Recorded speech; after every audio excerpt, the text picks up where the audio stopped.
the first time in Zimbabwe kuona another artist achitenga album remumwe artist with $10,000.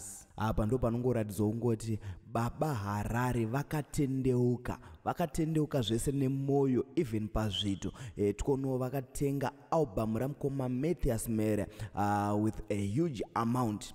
In Zimbabwe tine problem yekudai so some other artists avasapotani cause vanenge vachirwadzwa kuti aiwa mumwe akaenda pamusoro inini ndaenda pasi. But tikatarisawo kuna Nigeria, ana Nigeria vanototi mumwe akaburitsawo song vanoindoza, mumwewo akaita chakanaka vanoindoza, but here in Zimbabwe tichine problem nekuti tenge chida kutowisirana pasi. But I think ndikuona now zvinenge zvakupera zvekuda kuwisirana pasi izvi noti auno baba Harare a gospel artist vachitengawo album ra Mathius Mhere with $10,000.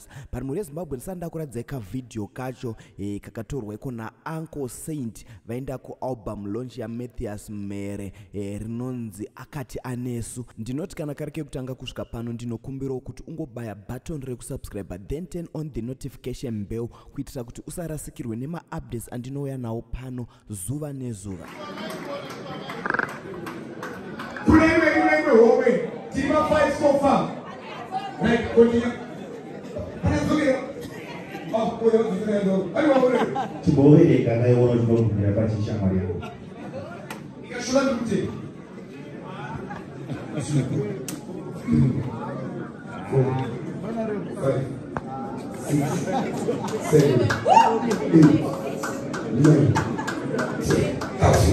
6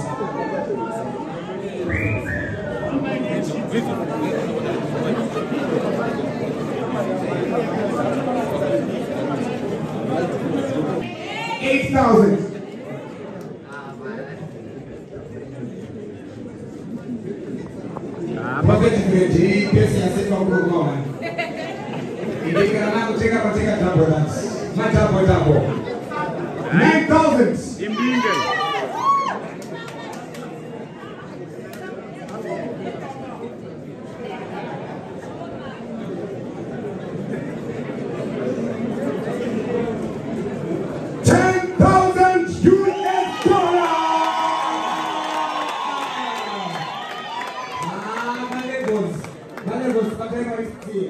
So muri Zimbabwe mangozvionero henyu Father City baba Harare brave man chezvino vachiverenga ivo $10,000 vachiverengera Mathius Mhere pa album launch yake inonzi iyo Akati Anesu. Mathius Mhere launched this album over the weekend. Album iri rine imwe feature yakaita iyo na Comic Elder. I think Comic Elder mese munovaziva vai vanoita maskits mukomana uya wekumboti ndoda kungoriska $3 chete. So muri Zimbabwe ndokumbira kuti iwewe uchingobva panapa manya iwewe ku channel ya Mathius Mhere wombononzwa ndandi dzakabikwa ipapo.